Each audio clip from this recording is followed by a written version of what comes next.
মিয়ানমারে গৃহযুদ্ধ পরিস্থিতি স্বাভাবিক না হলে রোহিঙ্গা প্রত্যাবাসনের সুযোগ নেই বলে জানিয়েছেন পররাষ্ট্র উপদেষ্টা তৌহিদ হোসেন।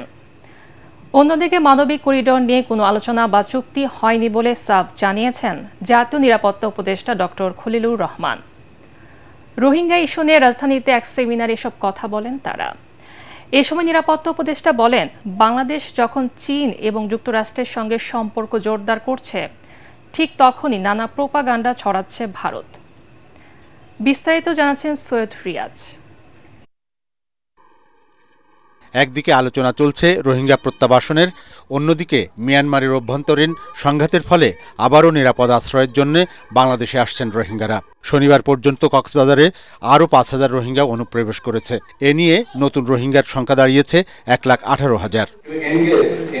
এ অবস্থায় রাজধানীর বিওপি অডিটোরিয়ামে রোহিঙ্গা প্রত্যাবাসন সংক্রান্ত সেমিনারে প্রধান অতিথির বক্তব্যে পররাষ্ট্র উপদেষ্টা মোহাম্মদ তৌহিদ হোসেন বলেন, প্রত্যাবাসনের জন্য মিয়ানমারে তাদের নিরাপত্তা ও অধিকার নিশ্চিত করতে হবে। Is this the conflict that is going on in Myanmar? Is this the conflict that is going to give or bring up an opportunity to resolve this issue? অন্যদিকে মানবিক করিডোর নিয়ে কোনো চুক্তি হয়নি জানিয়ে নিরাপত্তা উপদেষ্টা ডক্টর খলিলুর রহমান বলেন, বাংলাদেশ নিয়ে অন্য কোনো দেশের গুজবে কান দেওয়া যাবে না। উপদেষ্টা আরও বলেন, মিয়ানমারের বর্তমান সহিংস পরিস্থিতিতে দীর্ঘমেয়াদে আঞ্চলিক স্থিতিশীলতা ও নিরাপত্তার স্বার্থে দায়িত্বশীল ভূমিকা রাখতে হবে বাংলাদেশকে।